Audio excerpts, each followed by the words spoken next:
Ikhwan, akhwat yang sedang menempuh hakikat kesucian jiwa rahimakumullah. Bulan ini kita sudah memasuki tanggal 1 Rabiul Akhir atau Rabiul Tsani, yaitu seperempat yang kedua dalam bulan Hijriah.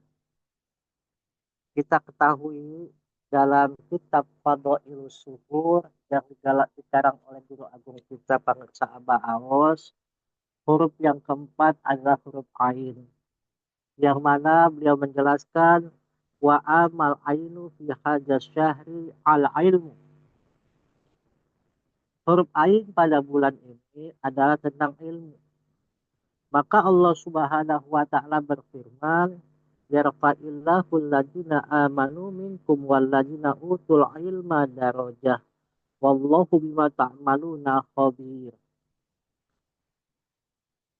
Allah berfirman, Allah akan mengangkat derajat orang-orang yang beriman di antara kalian dan orang-orang yang diberi ilmu beberapa derajat. Maka di sini pentingnya orang untuk menuntut ilmu agar mendapatkan ditinggikan derajatnya di hadapan Allah. Di dalam tadi sudah dikatakan terhadap orang yang mempunyai keilmuan, pendidikannya di atas atau segalanya kita harus hormat menghormat. Maka ini juga diperjelas dalam surat Ali Imran ayat 18. Allah Subhanahu wa taala berfirman, syahidallahu annahu la ilaha illa huwal malaikatu wa ulul ilmi qa'iman bil qist. Allah menyatakan bahwa tidak ada Tuhan melainkan Dia yang meneguhkan keadilan. Para malaikat dan orang-orang yang berilmu juga menyatakan yang demikian. Kita lihat ayat ini bagaimana Allah memulai dengan dirinya, disusul oleh para malaikat, kemudian para ahli ilmu. Maka disinilah cukup sebagai kemuliaan keutamaan bagi orang-orang yang berilmu. Maka Nabi Shallallahu Alaihi Wasallam bersabda dari Ibnu Mas'ud radhiyallahu anhu, hai Ibnu Mas'ud, duduklah sesaat di majelis ilmu tanpa menyentuh pena dan tanpa menulis huruf, lebih baik bagimu daripada membebaskan 1.000 hamba sahaya.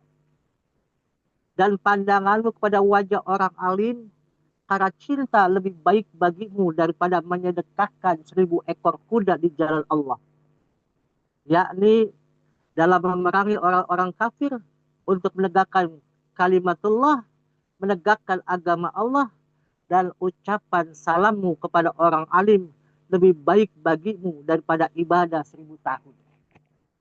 Maka ini bagaimana MC awal daripada manakib pasti salam, salam suluk. Apa?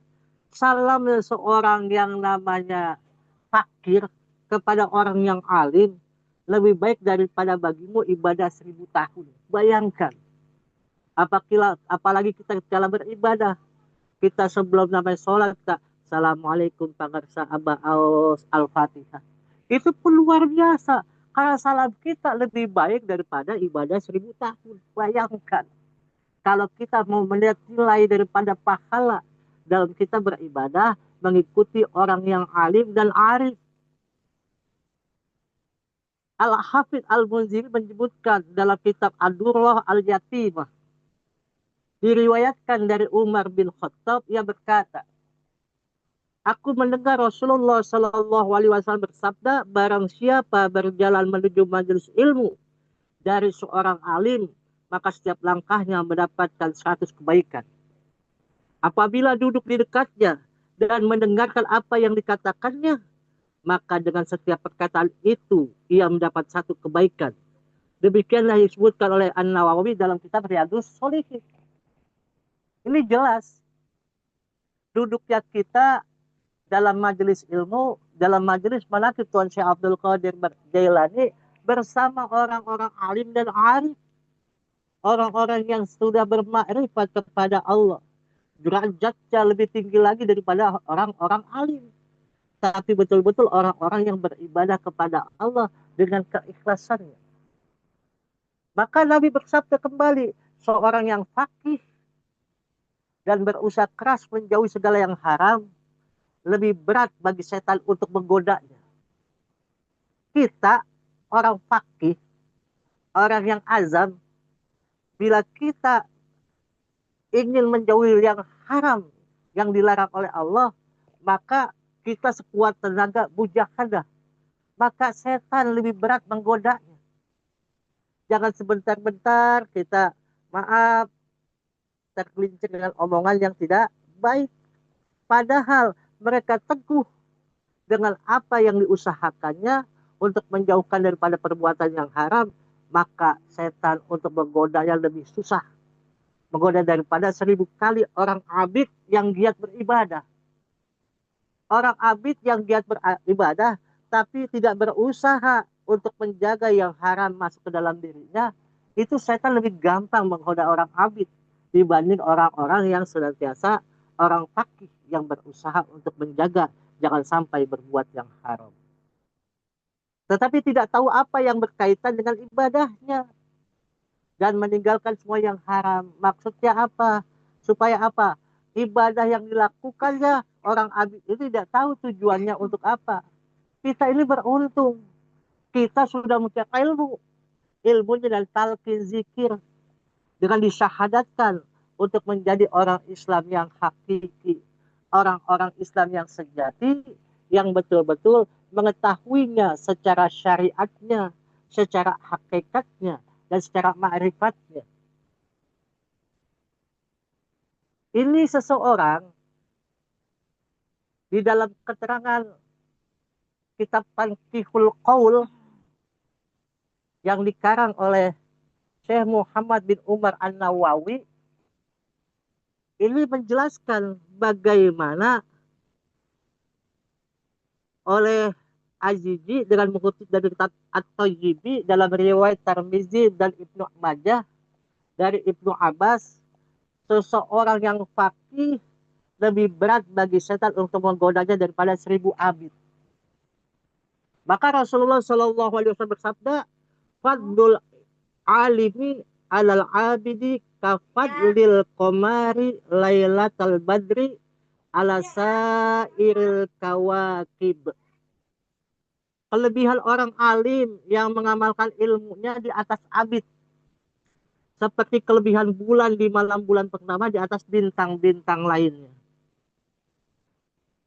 Yang dimaksud dengan kelebihan ini ialah banyaknya namanya pahala yang meliputi karya Allah bagi hambanya di akhirat berupa derajat-derajat yang tinggi di hadapan Allah, derajat yang ada di surganya Allah, kenikmatan makanan, minuman, serta kenikmatannya. Dan karya Allah Subhanahu wa Ta'ala kepada hamba berupa kedudukan dekat dan kenikmatan, memandang kepadanya serta mendengarkan kalamnya. Maka Abu Nuaim meriwayatkan dari Mu'ad bin Jabal, dalam riwayat Al-Harith bin Abi Usama dari Abi Sa'id Al-Khudri, Nabi Shallallahu Alaihi Wasallam bersabda, kelebihan orang alim atas abid seperti kelebihanku atas umatku. Maka di sini kita menjadi orang-orang ahli ilmu. Maka orang-orang ahli ilmu menjadi orang-orang yang alim mengamalkan ilmu tersebut. Dalam suatu riwayat, Imam At-Tirmidzi dari Abi Umamah, kelebihan orang alim atas abid seperti kelebihanku atas orang yang terendah daripada kamu. Yakni kadar kemuliaan yang alim dibandingkan dengan abid adalah seperti perbandingan kemuliaan Nabi dengan kemuliaan sahabat yang terendah. Ini pentingnya kita duduk di majelis ilmu. Pentingnya kita kumpul dengan orang-orang soleh. Pentingnya kita selalu dekat dengan orang yang alim dan arif banget sahabat awas. Maka Imam Al-Ghazali berkata, bagaimana Nabi Shallallahu Alaihi Wasallam menjadikan ilmu berkaitan dengan derajat kenabian.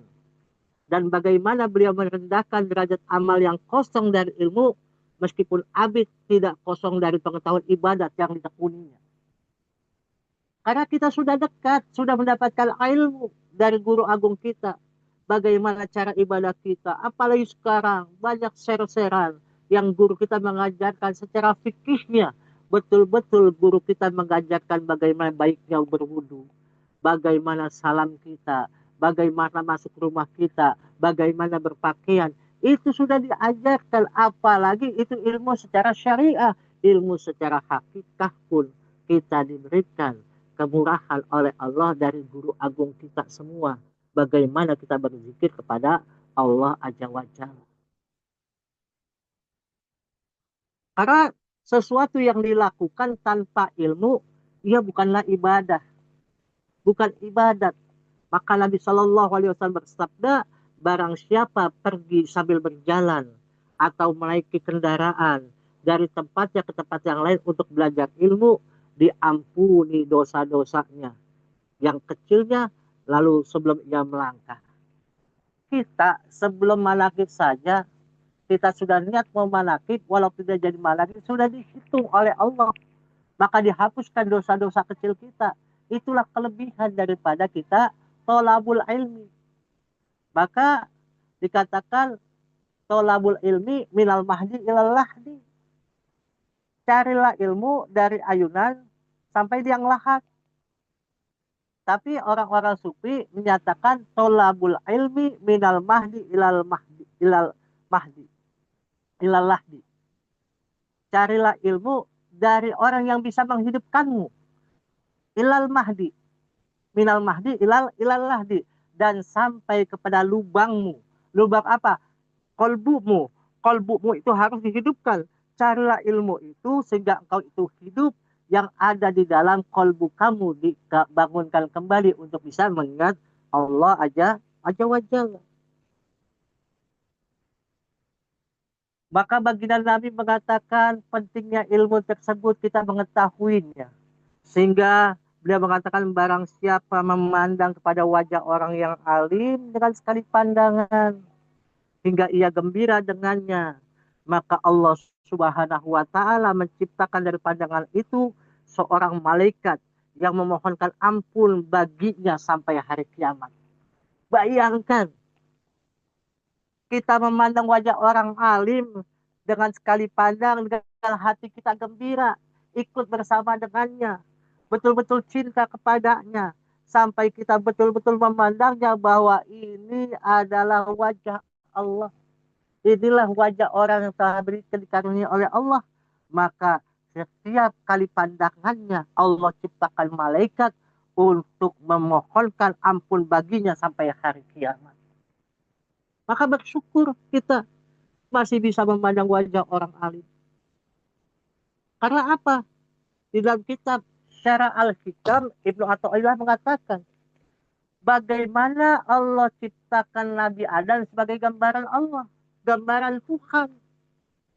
Maka hadis sahih dari Rasulullah SAW menyatakan bahwa khalaqa Adam kasuratihi, yaitu Adam seperti gambaran Tuhan, di mana kalimatnya cukup terasa sangat menakjubkan.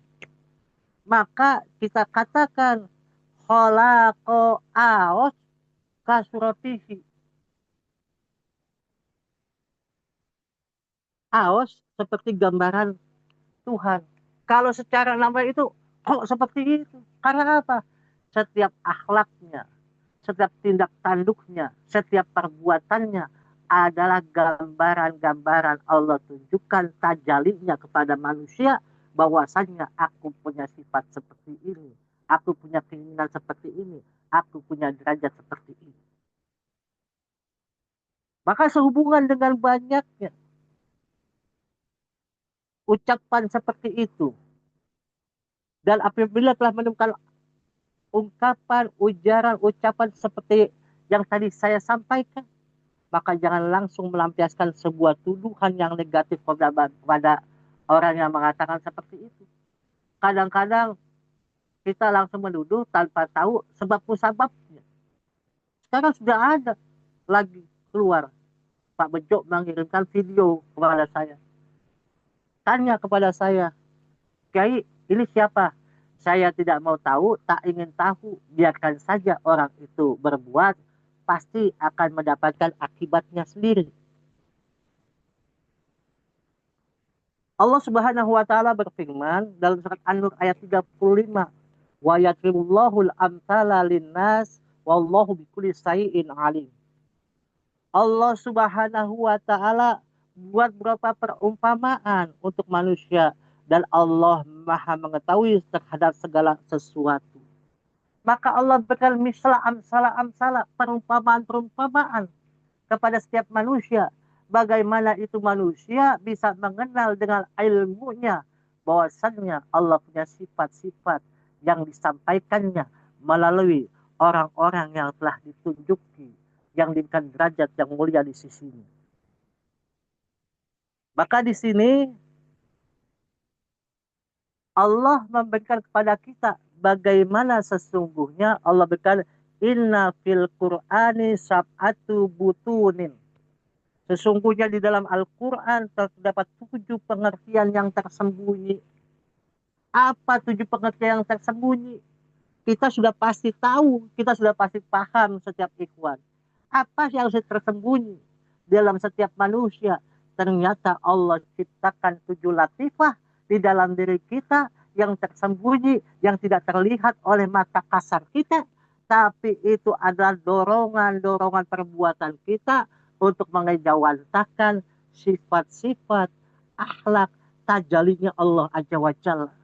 Maka di sini kita bersyukur kita sudah diberikan ilmu, ilmu untuk ma'rifat kepada Allah. Kita sudah diberikan jalan oleh Allah bertemu orang yang sudah sampai kepada Allah dan kita diberikan kemuliaan oleh Allah karena Allah berikan kemuliaan kepada orang yang dimuliakan oleh Allah. Semoga Allah berkahi semuanya segalanya selamanya. Kita berkhidmat dimanapun kapanpun kita berada, kita ikut kepada orang yang sudah ikut sampai kepada Allah dengan ilmu yang Allah berikan kepadanya dan disampaikan kepada kita semua agar kita lestarikan, mengamalkan, mengamankan dan melestarikan secara istiqomah. Berkah semuanya segalanya selamanya. Wallahul muwaffiq ila aqwamit thoriq. Wassalamualaikum warahmatullahi wabarakatuh. Waalaikumsalam warahmatullahi wabarakatuh.